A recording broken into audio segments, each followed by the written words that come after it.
우리가 보현행언을 공부하면서 잊어서는 안 될 부분이 또 하나 있는데요. 그것은 바로 그 행입니다. 행.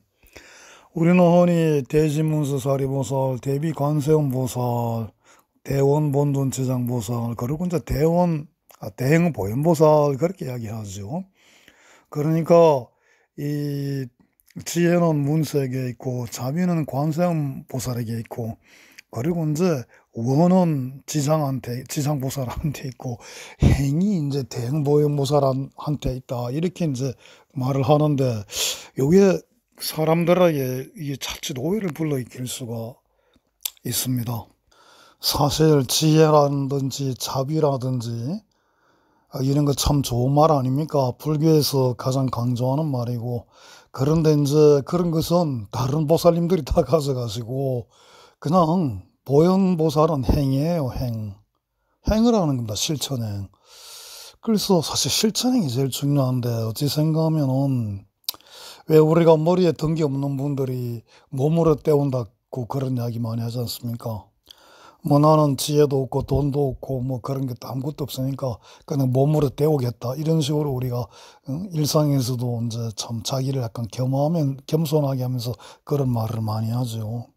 그러니까 이제 보현보살은 지혜도 상관없고 자비도 상관없고 어제 그냥 몸으로 때우는 행만 있는 그런 걸로 착각을 하기도 한다고 말입니다.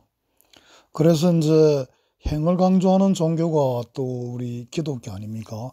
그러니까 또 이제 보현행운이 이 참 기독교하고 좀 비슷하지 않나 하는 이런 생각도 또 드는 분도 계시는 것 같아요. 근데 이 행은 쉽게 볼 게 아닙니다. 무대포, 그냥 무식한 사람이 몸으로 때우는 거, 이런 색으로 볼 게 아닙니다. 이 보현보살의 행은 바로 지혜와 자비의 결정체예요. 자, 지혜와 자비가 다 갖춰진 분들이 그러면 뭘 하겠습니까? 자, 우리가 지혜가 없을 때는 지혜를 구하고 자비가 없을 때는 자비를 구해야 되겠죠. 그래서 우리가 명상 중에도 자비 명상 같은 것도 있지 않습니까? 우리가 소위 말하는 그 불교 명상의 대표적인 위파사나 같은 경우도 지혜를 그 이렇게 구하는 그런 명상이거든요. 그러니까 지혜가 없으니까 우리는 지혜를 구하고 자비가 없으니까 자비를 구하는 겁니다. 자비 명상도 하고 해서 자비를 기르는 거죠. 그런데 이제 우리가 명상을 잘 해가지고 지혜도 갖춰지고 자비도 갖춰지면 그다음은 뭐 할 겁니까? 그게 아직도 미흡하고 못한 사람들이야 그걸 한다 치더라도 지혜와 자비가 다 갖춰지고 나면 뭐 할 겁니까? 행이죠, 행. 행을 나가는 겁니다. 이 행을 해나간다는 것은 바로 살아있다는 표식입니다. 우리가 생명의 정의를 하는데 과학에서 굉장히 생명의 정의를 하기 어려워요. 왜냐하면 너무나 광범위한 기준을 가지고 있기 때문에 도저히 뭐 대여섯 개 기준으로 다른 가듯이 그렇게 규정을 할 수가 없어요. 생명이란 존재는. 그러나 생명이란 살아있다는 존재에 살아있다는 것에 가장 피할 수 없는 공통적인 점은 바로 움직인다는 거죠. 움직인다. 숨을 쉬던 우리가 식물인간이라도 안에서의 대사활동은 다 이렇게 움직이고 있거든요.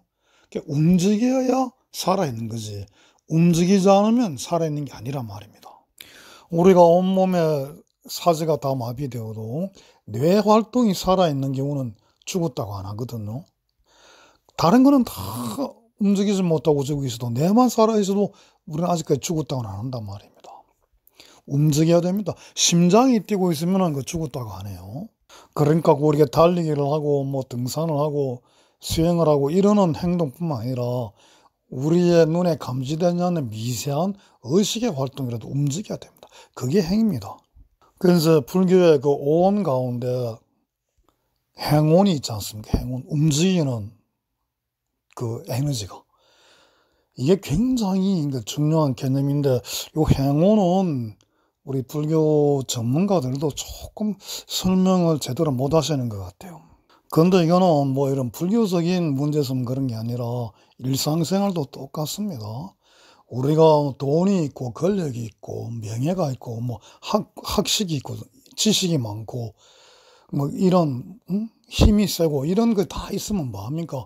그런 게 없을 때는 그런 쪽으로 신경 쓰고 다른 걸 안 하죠. 좀 소홀해야죠. 그러나 이제 돈도 벌 만큼 벌었고 권력도 있을 만큼 있고 건강도 있을 만큼 있고 하면 뭘 합니까? 일상의 삶을 살아가야 됩니다. 그 삶이 어떤 삶인가 하는 이제 그거는 또 다음의 문제겠지만은 하여튼 우리가 돈 벌 때는 돈에만 신경 쓰고 아무것도 안 하죠. 못 하겠죠. 그러나 그런 게 이루어지고 난 다음에는 일상의 삶, 우리가 지향해야 되는 그 삶 속으로 뛰어들어야 되는 겁니다. 모든 게 그렇습니다. 그래서 이 움직인다는 것은 대단히 중요한 일이고, 제가 여기서 참 설명이 길어져서 말씀을 못 드립니다만, 이렇게 그 대행보살의 행은 살아있다는 개념과 연결이 되어 있고, 그리고 이 살아있다는 것은 바로 생명의 개념과 연결됩니다. 그래서 화음이 생명성을 가지고 있다는 이야기도 역동적이다 하는 이야기도 그런 쪽으로 설명이 될 수 있는데 이거는 길어져서 그만하겠습니다.